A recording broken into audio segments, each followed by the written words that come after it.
Hi guys, so ayan nakikita. So mag-home service ako ng makeup dito sa Tansa Oasis Hotel Resort. Ayan, so ayan guys, so dito na tayo sa entrance. So papasok tayo guys, sobrang hiningal talaga ako dito.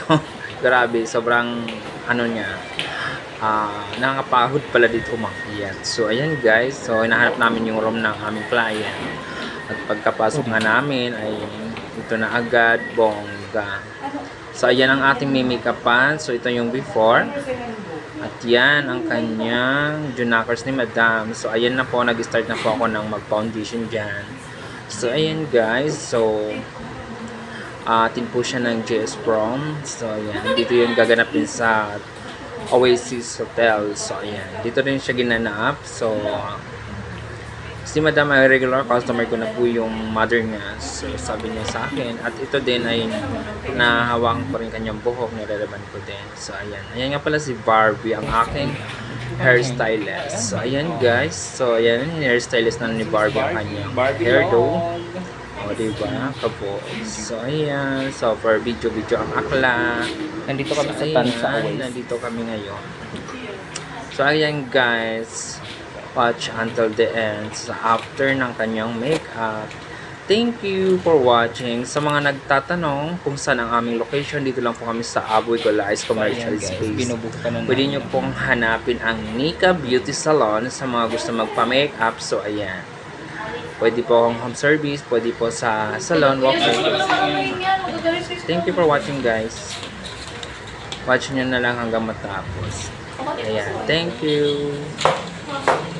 At yan na nga ang kanyang mother ay inayusan ko na din. At ayan. Diba?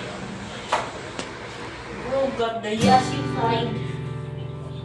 Hindi ko na yung buhok. Long guardian. E di si Ray, ano kayo na? Sinuri? Wala naman si ano? Si... Bakit sinuri niya yung guardian? Bakit si... ano si Ray?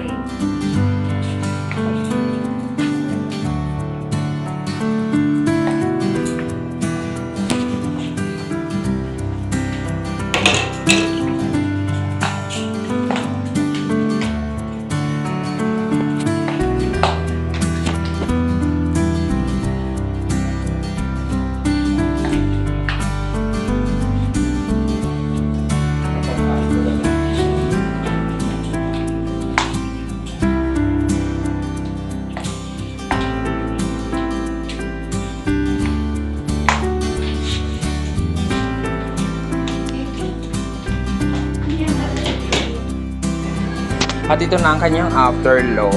Ayan guys, ayan yung look niya. O diba, sobrang ganda. Tsaka napakasimple lang ng makeup. Thank you for watching guys.